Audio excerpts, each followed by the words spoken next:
ये चुनाव नतीजे अभूतपूर्व हैं मेरे परिवारजनों, धन्यवाद। प्रधानमंत्री मोदी का ये ट्वीट है और जो चुनावी नतीजे आ रहे हैं उसका आकलन लोग लगातार अपने अपने तरीके से कर रहे हैं। हमारे साथ अभिषेक हैं। हम लोग भी इस चुनाव नतीजों में जनता ने जो जनादेश दिया है उसको समझने की कोशिश कर रहे हैं। अभिषेक, जनता का जनादेश तो ये भी है कि सबका साथ सबका विकास। सरकार भी किसी की बन गई, किसी को खुश होना था तो वो खुश भी हो गया। ये क्या मैंडेट है? इस मैंडेट में कुछ है जो बिटवीन द लाइंस पढ़ने की जरूरत है, लोग नहीं पढ़ रहे हैं। देखिए, एक लीडर के तौर पे अगर आप कोई कमिटमेंट करते हैं कि हम 400 सीटें लेकर आएंगे, वो बात तब लोगों को हजम होती जब आपकी 350 सीटें आती तो जनता आपको कहती कि ठीक है कोई बात नहीं, 50 सीटें कम आई। मतलब आपकी खुद की पार्टी बीजेपी बहुमत टच नहीं कर पाई।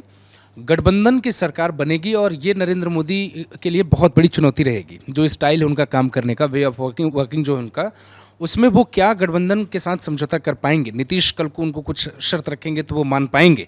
इस तरीके की तमाम चुनौतियां होंगी। देखिए, प्रधानमंत्री नरेंद्र मोदी का जो स्टाइल होता है ना, वो काम करने का, वो सबको पता चल चुका है। अगर पुराने वाले प्रधानमंत्री होते प्रकाश भाई और बीजेपी 400 सीटें अगर लेकर आई होती तो अब तक दिल्ली की सड़कों पे आपको नरेंद्र मोदी का काफिला दिखाई देता। बहुत दुखी है प्रधानमंत्री, जो मुझे समझ में आ रहा है, जो उनका बिहेवियर बता रहा है। सब कुछ डैमेज कंट्रोल करने की कोशिश की जा रही है और इस पे बीजेपी नेताओं के साथ उनकी लगातार बैठक भी चल रही होगी। उनकी टीम होगी, ब्यूरोक्रेसी के जो अधिकारी होते हैं वो मौजूद होंगे। और ज़रूरी ये भी है कि उनको जो सलाह देने वाले लोग होंगे वो भी उस बैठक में शामिल होंगे। और इन बैठकों का जिक्र मीडिया में नहीं होगा कि प्रधानमंत्री बैठक कर रहे हैं, क्योंकि प्रधानमंत्री आवास अपने आप में गोपनीय है। किसी के साथ बैठक हो जाए वो आपको ज़रूरी नहीं कि आपको पता चलेगा ही चलेगा। नरेंद्र मोदी के लिए ये बहुत मुश्किल है। शायद ये पहली बार हो रहा है कि वो जनता को आके कैसे फेस करेंगे, क्योंकि नरेंद्र मोदी और राहुल गांधी में बहुत फ़र्क है। आप इस बात को जनता मानती भी है। नरेंद्र मोदी कमिटेड लीडर हैं, जो कहते हैं वो करने की कोशिश करते हैं। राजनीति है, कुछ बातें कही जाती हैं, नहीं पूरी हो पाती। लेकिन 370 जैसी धाराओं को हटा देना और 3 तलाक जैसे मुद्दों को ख़त्म कर देना, मंदिर निर्माण में चढ़ बढ़कर हिस्सा लेना, ये कमिटमेंट दर्शाता है। अब चूंकि नरेंद्र मोदी को यहाँ निराश होने की ज़रूरत नहीं है। मुझे ऐसा लगता है कि वो जब आएंगे तो वो बहुत अच्छी बात करने वाले हैं, बहुत मोटिवेटेड बात करने वाले हैं। लेकिन बीजेपी थोड़ा कदम फूक फूक के चलना चाहती है। मुझे ऐसा लगता है कि अभी अमित शाह और नरेंद्र मोदी एक साथ बैठे होंगे और उनकी उन लोगों से बातचीत चल रही होगी जिनको वो अपने साथ और जोड़ सकते हैं। क्योंकि नरेंद्र मोदी 293 पे शपथ लेंगे, मैं इस बात को एग्री नहीं करता। बीजेपी कितने नंबर्स जीती है ये एक अलग बात है। बीजेपी कितने नंबर्स के साथ शपथ लेगी, ओथ सेरेमनी करने जाएगी, ये बहुत इंपॉर्टेंट। नरेंद्र मोदी ने जो ट्वीट किया है, बहुत नॉर्मल सा ट्वीट, वो एग्जिट पोल के बाद बैक टू बैक कई ट्वीट करते हैं। तो अभी एक ट्वीट आया उनका और बहुत निराश हैं, वो एकदम क्लियर है कि निराश है। एक चीज मुझे बताइए, एक बच्चा जिसको 40 नंबर उम्मीद कर रही है परिवार की, 40 ले आएगा तो हम खुश हो जाएंगे, उसको 50 नंबर आते हैं, पूरे मोहल्ले में गाजा बाजा मिठाई बट रहा है। दूसरा बच्चा जिसे परिवार या मोहल्ला उम्मीद कर रहा है 100% मार्क्स आना चाहिए, वो 90 या 95% पे रुक जा रहा है, तो परिवार निराश हो जाएगा। ऐसा क्यों है? देखिए, क्योंकि आपने खुद कमिटमेंट किया ना। ये तो विपक्ष को लग रहा है कि हम चुनाव जीत गए, क्योंकि वो बीजेपी को 250 के नीचे रोकना चाहते थे और उन्होंने एक्चुअली, विपक्ष ने कहा था कि हमारी 295 सीटें आ रही हैं। एग्जिट पोल गलत है, लेकिन 295 के आसपास बीजेपी की सीटें आई। मुझे लगता है कि कोई बड़ा नेता, जब भी कोई बड़ा चुनाव होता है प्रकाश भाई, जब वो अपने चुनाव में इस तरीके की असफलता हासिल करता है, ये बीजेपी के लिए सफलता हो सकती है, आरएसएस के लिए ये सफलता हो सकती है, लेकिन व्यक्तिगत नरेंद्र मोदी के लिए ये सफलता नहीं है। अभिषेक, जब इन चुनावों का आकलन आप करेंगे तो इसमें हमें ये ध्यान देने की ज़रूरत है कि ये सरकार ऑलरेडी 10 साल से प्रधानमंत्री नरेंद्र मोदी सरकार चला रहे हैं। इस चुनावों के कुछ और टेकअवेज हैं जिन पर लोग बात नहीं कर रहे हैं। जैसे उड़ीसा में सालों बाद, मतलब पहली बार बीजेपी की सरकार बन के आ रही है, पहली बार बीजेपी वहाँ सिंगल लार्जेस्ट पार्टी लोकसभा में है, 17-18 लोकसभा की सीटें बीजेपी जीतने जा रही है। मध्य प्रदेश में बीजेपी का फिर से क्लीन स्वीप है, छत्तीसगढ़ में फिर से बीजेपी का क्लीन स्वीप है, गुजरात में फिर से बीजेपी का क्लीन स्वीप है, केरल जैसे राज्य में पहली बार बीजेपी जीत कर आ रही है। 2019 के मुकाबले इस बार तमिलनाडु में बीजेपी का वोट शेयर बढ़कर 3% से बढ़कर 12-13% तक चला गया है। इसके अलावा आंध्रा और तेलंगाना में बीजेपी की सीट तेलंगाना में दोगुनी हो गई है और आंध्रा में 3-4 सीटें जीती है। कर्नाटक में जिस तरह का नुकसान का अनुमान था वो नहीं हुआ है, 25 में से पिछली बार 25 थी, इस बार 19 है। मैं आपसे ये कह रहा हूं कि क्या जब हम, क्योंकि आप अगर वेस्ट बंगाल, उत्तर प्रदेश और महाराष्ट्र इन 3 राज्यों के नंबर्स अगर हटा दो तो ओवरऑल बीजेपी का प्रदर्शन अच्छा है। और मैं ये चाहता हूं कि अब जब आकलन आप करें तो इसमें इस बात का भी गौर करिएगा कि 2 साल इसी सरकार ने कोविड भी निपटाया है। 2019 के बाद से 2 साल सरकार को कोविड भी देखना पड़ा। उसके बाद नरेंद्र मोदी किस तरह के सिचुएशन में और किस तरह के राजनीतिक परिदृश्य के साथ गठबंधन के विरुद्ध चुनावों के बीच गए, और उसके बाद ये 240 241 का नंबर अगर बीजेपी बचा ले रही है, इसको आपको नहीं लग रहा कि एज अ पार्टी या एज अ कार्डर बीजेपी का कार्यकर्ताओं को इसको पॉजिटिव लेने की जरूरत है? मैं एक एक आपके प्रश्नों पर आता हूँ। पहला प्रश्न, कोविड आया। देखिए, जनता इमोशनल होकर नहीं सोचती है। कोविड आया था तो कई खिलाड़ियों का फॉर्म भी नहीं था, कई खिलाड़ियों को लॉस हो गया, रिकॉर्ड नहीं बन पाए उनके, बहुत सारा लॉस हुआ। लेकिन जनता इमोशनल होकर नहीं सोचती।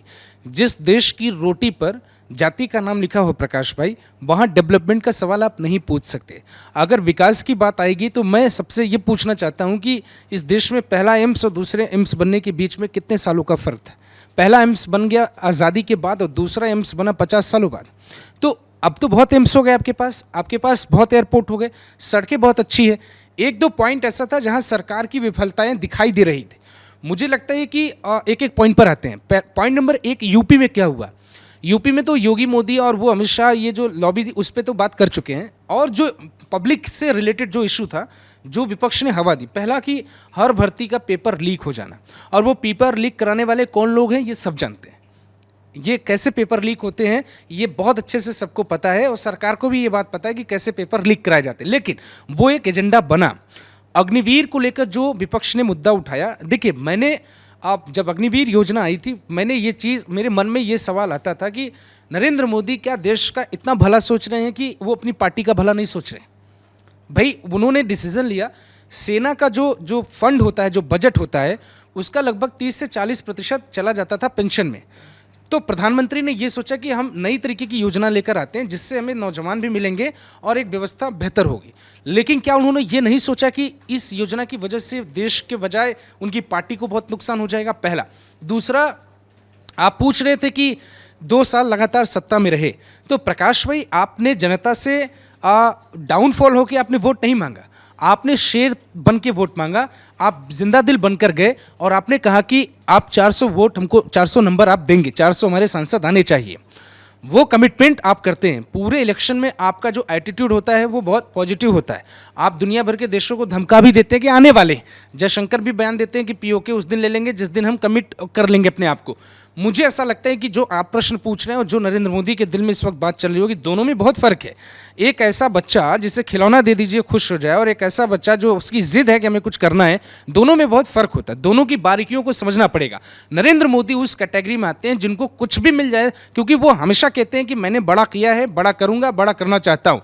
वो बड़ा करना चाहते थे, लेकिन इत्तेफाक से बीजेपी की सीटें कम हो गई और बहुत बड़ी संख्या में कम हुई हैं। प्रकाश भाई, अभिषेक जब ये बात कह रहे हैं तो एक बार बता देता हूं कि 1991 के बाद पहली बार ऐसा हुआ है कि कोई पार्टी 240 क्रॉस की है, 1991 के बाद।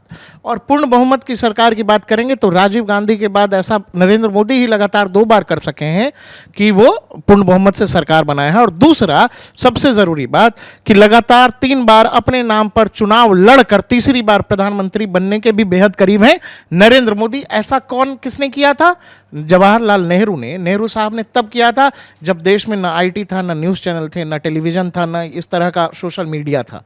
तो 24 घंटे स्क्रूटनी होती ना नरेंद्र मोदी की चैनलों पर या फिर सोशल मीडिया पर। बावजूद इसके आपको नहीं लगता कि 1991 के बाद अगर कोई पार्टी ये सस्टेन कर ले रही है, 240 241 का नंबर, 30-32 सीटें जो है पीछे रह जाती है, तो ये अपने आप में उपलब्धि है। बावजूद इसके देखिए पूरा का पूरा विपक्ष लामबंद था अभिषेक, पूरा विपक्ष एक तरफ था। और आप जो विपक्षी गठबंधन है जिसका नाम इंडिया गठबंधन है, उस गठबंधन का भी पूरा नंबर मिला दीजिएगा, उस नंबर से भी ज्यादा बीजेपी के अभी भी अकेले सीट्स आई हैं। मैं इस बात से इसलिए भी सहमत नहीं हूं क्योंकि देखिए बात वही है। बात यह है कि विधानसभा चुनाव 2022 यूपी में भी बीजेपी की सीटें कम हुई। देखिए उत्तर प्रदेश जो है दिल्ली आने का रास्ता है, और अब बीजेपी को अपने आसपास खतरा दिखाई देने लगा है। बीजेपी हमेशा वहाँ पे कमज़ोर हो जाती है जहाँ पे मंडल की राजनीति शुरू होती है। कमंडल में बीजेपी का कोई तोड़ नहीं है और इस चुनाव में बीजेपी कमंडल राजनीति को हवा नहीं दे पाई। मंडल राजनीति ने अपने आप को स्थापित किया। ये जो आरक्षण का इशू आया, ओबीसी का इशू आया कि संविधान बदल देंगे, बीजेपी को फिर से, क्योंकि देखिए सन 1989 में जब मंडल और कमंडल का जिक्र हुआ पहली बार राजनीति में, और आप ये कह रहे थे कि 1984 में राजीव गांधी को 400 प्लस सीटें आई थी। उसके बाद 89 में बहुत बुरी स्थिति होगी देश की, किस तरीके की सरकार बनी। ये स्थिति थी कि बीजेपी और कांग्रेस ने बाहर से एक ही पार्टी को समर्थन दिया था, इतिहास में पहली बार हुआ था। उसके बाद 91 में राजीव गांधी की हत्या हो जाती है और वहाँ इलेक्शन लगभग खत्म हो जाता है। फिर अटल बिहारी वाजपेयी आते हैं, बड़ी बड़ी पार्टियों से गठबंधन करके सरकार बनाते हैं। यूपीए 1 इवन यूपीए 2 भी बहुत ही पार्टियों के साथ बना हुआ था। लेकिन जब भी इस देश में जाति का इशू छिड़ेगा, बीजेपी कमज़ोर हो जाती है। आप देखिए बीजेपी की आप शुरुआत देखिए, बीजेपी का इशू क्या है? 3 तलाक। बीजेपी का मुद्दा क्या है? राम मंदिर। बीजेपी का मुद्दा क्या है? कश्मीर। बीजेपी का मुद्दा है पीओके। बीजेपी का मुद्दा है विदेश नीति। बीजेपी का मुद्दा है यूनिफॉर्म सिविल कोड। बीजेपी का मुद्दा है एनआरसी। तो बीजेपी नेशनल प्रोस्पेक्टिस में प्लानिंग करती है। और जो ये रीजनल पार्टियां जो हैं उनको जाति, अखिलेश यादव का मैं बयान कितनी बार कोट किया हूं कि उन्होंने कई बार ये बयान इंटरनल मीटिंग्स में दिए हैं कि जब तक यादव और मुसलमान यूपी में हैं तब तक अखिलेश यादव नहीं जाते कहीं। आज वही चीज़ स्थापित हो गई ना, आपने देखा। जैसे मैं समझ रहा, जैसे यूपीए 1 में कांग्रेस के पास 140-145 सीटें थी, जिसके बारे में कांग्रेस कहती है कि शाइनिंग इंडिया धराम हो गया। दूसरी बार जब 2009 में लोकसभा का चुनाव, जो कांग्रेस के नेतृत्व में सरकार बनी मनमोहन सिंह वाली, उसमें कांग्रेस के पास 203 या 210 के आसपास की लोकसभा सीटें थी। बीजेपी अब भी उससे बेहतर स्थिति में है। एनडीए गठबंधन ऑलरेडी 300 के आंकड़े के आसपास है। फिर भी ऐसा मतलब क्यों डाउन प्ले किया जा रहा है नरेंद्र मोदी की छवि को या बीजेपी की इस जीत को? मुझे नहीं पता आप ये सवाल इतना जोर देके क्यों पूछ रहे हैं। आप मैं पूछ इसलिए रहा हूं, मैं बता दे रहा हूं, मैं पूछ इसीलिए रहा हूं कि लगातार सोशल मीडिया से लेकर टेलीविजन तक ये नैरेटिव अब फैल रहा है कि क्या नरेंद्र मोदी का वो मैजिक खत्म हो गया, क्या नरेंद्र मोदी में वो बात नहीं रही, बीजेपी चुनाव बुरी तरह से हार गई। सवाल है कि जो पार्टी 99 सीटें ही जीती है, जो पार्टी 54-56 पर थी वो 99 पे पहुंची है, और जो पार्टी 303 थी वो 240-41 तक आई है। तो लेकिन हार का मातम और जीत की खुशी दोनों अलग अलग दिशा में मुड़ गया है कि जीत की खुशी वो लोग मना रहे हैं जो 99 पर हैं, जो ट्रिपल नंबर में भी नहीं आए हैं। इसीलिए मैं पूछ रहा हूं, ये सारा खेल नैरेटिव का है। वही नैरेटिव और परसेप्शन के बारे में मैं बोल। देखिए, आप अगर बाहर निकलिए तो अभी बीजेपी के जो कार्यकर्ता और नेता हैं, जो लीडरशिप है, वो बहुत डीमोटिवेटेड हैं। और जब तक प्रधानमंत्री कोई अच्छा बयान नहीं देंगे तब तक वो मोटिवेशन नहीं आएगा। अगर बीजेपी इसे अपने आप में बड़ी जीत मानती तो आपको लखनऊ से लेकर दिल्ली तक जश्न की तस्वीरें दिखाई देती। क्या आपको दिखाई दे रही हैं वो तस्वीरें? नहीं दिखाई दे रही, क्योंकि ये बात सबको। दूसरी तरफ इतनी खुशी क्यों है? अरे उनको इस बात की खुशी है कि कम से कम उनका क्योंकि उनकी सरकार तो नहीं बन रही है, राहुल गांधी प्रधानमंत्री नहीं बन रहे हैं, तो खुशी किस बात की? मोदी को रोक दिया इसलिए। प्रकाश भाई, पिछले 25 सालों के इतिहास में कांग्रेस को पहली बार यह एहसास हुआ कि नरेंद्र मोदी को रोकने का जो एक चाबी है वो उनको दिखी। वो ये है कि वो ओबीसी पैटर्न है, और जब जब जातिगत चुनाव इस देश में होंगे उस वक्त ना नरेंद्र मोदी चाहिए और ना इस देश के वो नेता चाहिए जो आप विकास की बात करते हैं।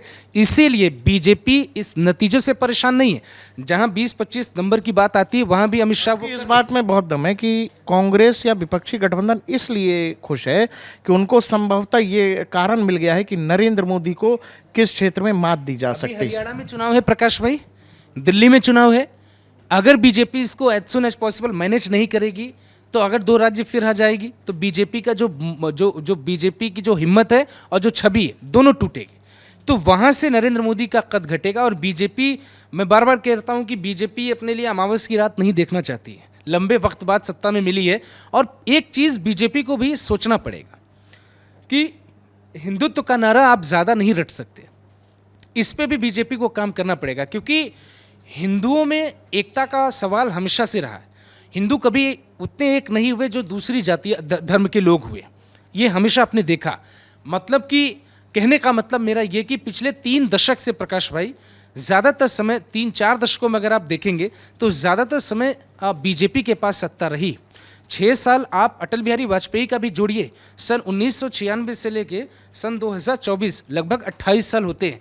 16 साल सत्ता बीजेपी के पास रही और 12 साल सत्ता कांग्रेस के पास रही या गठबंधन की रही।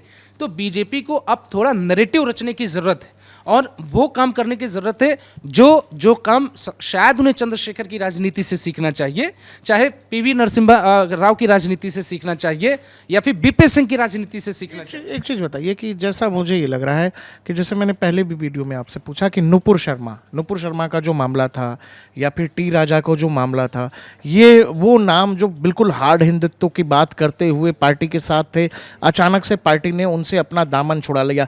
या फिर भोपाल से जो सांसद चुनकर आई थी प्रज्ञा सिंह ठाकुर, उनका तो इस बार टिकट भी काट दिया और कई बार प्रधानमंत्री ने कहा कि ये जो कहा उससे मैं दुखी हो गया। तो कई बार ऐसा तो नहीं हुआ कि अपने जो खास वोटर हैं, जो कोर वोटर है, उससे अलग लाइन लेकर के खुद को लिबरल दिखाने के चक्कर में या मुस्लिम एक तरह से तृप्तिकरण जिसको कहते हैं कि मुसलमानों का एक तबका, जैसे पसमंदा मुसलमानों का लगातार प्रधानमंत्री जिक्र करते रहे कि मुसलमानों के अंदर एक वर्ग ऐसा तैयार हो जो बीजेपी को लेकर सोचे, और वो छवि जब गई तो दूसरी तरफ जो एक कट्टर वोट बैंक था वो धीरे धीरे बीजेपी से रुष्ट हो गया। और मैं बता रहा हूं अभिषेक, पिछली बार जो बीजेपी का वोट शेयर था वो करीब 37% के आसपास था और इस बार का जो वोट शेयर है उस वोट शेयर में केवल 0.84% का अंतर है, बावजूद इसके जो सीटों का नुकसान हो रहा है वो 60 से ज्यादा है। वो इसलिए क्योंकि बीजेपी को यूपी में भारी नुकसान और महाराष्ट्र में भारी नुकसान, पश्चिम बंगाल में नतीजे थोड़े से अलग आ गए। अब पश्चिम बंगाल में थोड़ा सा रिसर्च करना पड़ेगा मुझे भी कि ऐसा अप्रत्याशित नतीजा क्यों आया है। देखिए कई बार क्या होता है कि आप इलेक्शन पे समीक्षा करते हैं, पर अब ये बात बहुत समझनी पड़ेगी। यूपी में तो हमको लगता है कि जातिगत नतीजे आए हैं और वो मुझे समझ में आ गया है। महाराष्ट्र में बीजेपी उतनी मजबूत नहीं थी, वो भी समझ में आ गया। मुझे ये लग रहा है अभिषेक कि ये चुनाव जैसे आप कह रहे हो नहीं समझ में आ रहा है। दो चीज़ें जो ये लोग नारा लगाते हैं ना कि दलित और मुस्लिम गठजोड़ जो कहते हैं, वो बड़ा अच्छा एक नारा है, मैं भूल रहा हूँ, वो गठजोड़ संभवतः काम कर गया है। दलितों के बीच जो ये क्वाइन प्ले किया गया कि भाई आपको 1-1 लाख रुपए सालाना और इसके अलावा जो संविधान बदल देंगे, आपका आरक्षण खत्म कर देंगे, ये महाराष्ट्र से लेकर उत्तर प्रदेश में भी और बंगाल में भी काम किया। दूसरा, उत्तर प्रदेश में जो मेजर जो दिक्कत हुई आपने लिखा भी है, मैं उसका जिक्र कर देता हूं कि उत्तर प्रदेश में जो योगी आदित्यनाथ को लेकर देश में अचानक अरविंद केजरीवाल जेल से निकले और जो पॉलिटिक्स शुरू हुई, उसका खंडन बीजेपी के शीर्ष नेतृत्व ने तुरंत नहीं किया अभिषेक, जो तुरंत एग्जैक्ट होना चाहिए था। भाई आपके सबसे खास आदमी को कोई आपके बारे में उल्टा सीधा कहेगा तो उसको खंडन उसी समय करना चाहिए। लेकिन बात जब पुरानी हो गई, बहुत बात ज़्यादा हो गई, उसके बाद प्रधानमंत्री ने कहा या नड्डा साहब ने एक इंटरव्यू में कहा, जैसा आप जिक्र भी कर रहे थे, बहुत सामान्य भाषा में, सिंपल, मतलब जिस तरह की मजम्मत होनी चाहिए थी वो हार्डनेस नहीं दिखे बीजेपी के सेंट्रल लीडरशिप में। मुझे लगता है कि बीजेपी को फिर से वो 12th फेल वाली बात है, रीस्टार्ट करना पड़ेगा। अब देश की राजनीतिक परंपरा भी बदली है। राम मंदिर आपका इशू हो गया, अयोध्या हार गए ना, आप हार गए ना, तो आप सिर्फ हिंदू के नाम पे तो आप चुनाव में मत जाइए कम से कम। अब आपको हिंदू की जातियों पे काम करने का वक्त आ गया है, क्योंकि यादव तो आपके पास आने से रहे, मुसलमान आपके पास आना नहीं चाहते, अब ओबीसी जातियाँ आती हैं। यूपी में अगर बीजेपी को जीतना है, एक चीज़ आप और नोट कर लीजिएगा, तो योगी आदित्यनाथ की कुर्सी पर भी खतरा मंडराने लगा है। अगर ओबीसी का इशू ये नहीं सॉल्व हुआ तो योगी आदित्यनाथ ज़्यादा वक्त तक यूपी के चीफ मिनिस्टर नहीं रहेंगे। और योगी आदित्यनाथ को भी खुद इसी पे सोचना चाहिए, विदाउट इसके सोल्यूशन के निकले अगर वो यूपी की विधानसभा चुनाव में जाते हैं तो 27 में करारी हार होगी। क्योंकि आप अगर पैटर्न अगर आप देखें तो तेजस्वी यादव के लिए भीड़ कितनी पागल होती है, आपने देखा है ना, देखा ये आप तो बिहार के, आपने देखा होगा। उनको क्या मतलब डेवलपमेंट किसको कहेंगे या क्या होगा, उनको ये लगता है कि हमारे तबके का नेता है, हमें इसे जिताना है। आप देखिए पूरे चुनाव में कुछ जो मोदी विरोधी बातें हो रही थी एजेंडा बनाकर, उनके जो व्यूज़ हैं अगर आप उनको अगर जाके देखेंगे तो उनको देखने वाले एक जाति और एक धर्म के लोग हैं। यही पैटर्न इलेक्शन में भी काम करता है। लेकिन फिर भी मुझे लगता है कि बीजेपी तो करेगी। इस देश के सर्वे एजेंसियां, एग्जिट पोल करने वाले लोग, हम जैसे समीक्षा करने वाले लोगों को भी एक बार पुनर्विचार करने की ज़रूरत है कि कहाँ चूक हो गई, मुझसे भी कहाँ चूक हो गई कि मैं ये नहीं समझ पाया कि यूपी में बीजेपी को इतना भारी लॉस हो रहा था। ये बात प्रकाश भाई समझना पड़ेगा कि बीजेपी को यूपी में इतना भारी नुकसान हो रहा था और यूपी में इतना इन डेप्थ नॉलेज होने के बावजूद मुझसे ये चीज़ कैसे छूटी कि यूपी में बीजेपी इतनी बुरी तरीके से मतलब कम संख्या में आ रही है। तो ये बात देखिए, किसी को नहीं पता था, राजनीतिक पंडित बहुत बनते हैं, बट कई बार जनता का परिणाम अलग होता है और आकलन अलग होता है। वो आकलन गलत हो गया यूपी को लेकर, खास तौर से पश्चिम बंगाल में क्या भूचाल आया है उसको देखना पड़ेगा एक बार फिर से कि पश्चिम बंगाल में आखिर ऐसा क्या हुआ कि बीजेपी की लहर होने के बावजूद भी ममता वहाँ पे सिंगल लार्जेस्ट पार्टी बन गई।